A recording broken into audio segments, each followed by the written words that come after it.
70-year-old Brenda Quiñones from Muntinlupa City knew at a young age that he's gay. He was always more attracted to doing stuff stereotypically associated with girls, from playing with dolls to fixing costumes. Mula nung bata pa ako, bakla na ako. Mahilig ako sa manika.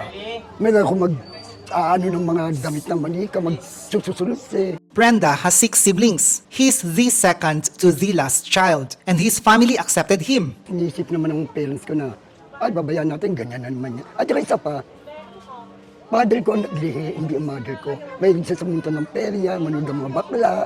Ay siguro anak niya naging bakla rin. There was a time when Brenda said he didn't like being identified as gay. He hated the taunting. Nung bata ako maputi, ako nung kaya niluloko na ako na, ang natansan mo, Rose ako nung ako nagagalit. Siyempre bata pa ako. Brenda didn't finish school, though he completed 2 years of college. Work-wise, he had done a lot. Naging beautician ako, makeup artist. Tsaka ng Japan ako, naging choreographer, nagsushow, impersonator. Nanalo din ako sa Channel 7 ng Gaya-Gaya, lagi sa Mineli. Brenda used to have jowa, but even now, his focus is still his career. Pero ayoko na. Ang gusto ko, career. Diba? Hindi man mawawala yan eh. Pero wala na saan kasi gusto ko naman sa ilang ko na 70 years old. Ang lalaki pa ako. Okay lang yung friend. Pero, okay lang. For Brenda, being a senior gay man has its perks.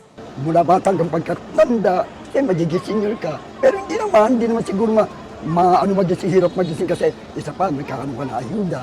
Meron akong sa ayuda ng pagkatanda ko ba, ganun.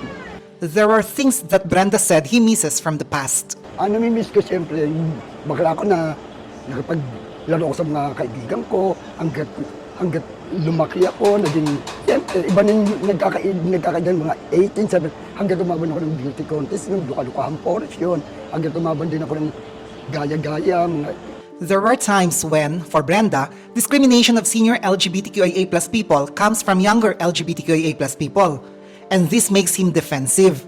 Kasi noon, maano pa ang bakla yung parang hindi masyadong bulgar na bulgar. Ngayon sobra bulgar ng batang mga baklangan, ang lalandi, ayan yung at saka yung 40, siyempre may edad na kami, ayan nag-aano sila na, ay matanda na gano'n. Pero at least hindi nila nalalaman na bakla man kami. At meron kaming pinagkaano ng pagkabakla namin, meron yan sa pagkabakla. Nag-aaral ako, nag-show ako, nagtrabaho ko bilang beautician, makeup artist. Ang masasabi mo sa baklangan, sana kayong mga baklang bata ngayon, ibayin yung aura nyo ngayon. Mag-aral ka ng kurso, beautician, o kaya kung ano man, at least kahit paano, kikita tayo. Isang gupit lang, pwede tayo kumain ng may bigas na tayo, may ulam na tayo. Ayusin nyo ang buhay nyo, yung mga batang bakla. And for those who continue to discriminate against LGBTQIA+ people, Brenda said it's time to treat everyone as human beings. Tao rin kami, may damdamin. Kahit bakla kami, may pag-iisip din kami. Maayos din naman ang buhay namin. Kumikita rin ako, kung may work din naman kami. Pero ayun ang aalisin nyo na huwag magbastos ng LGBT. Kasi siyempre naman ang Diyos hindi natutulog. Kahit gaganyan nyo kami, may karma kayo, bahala kayo.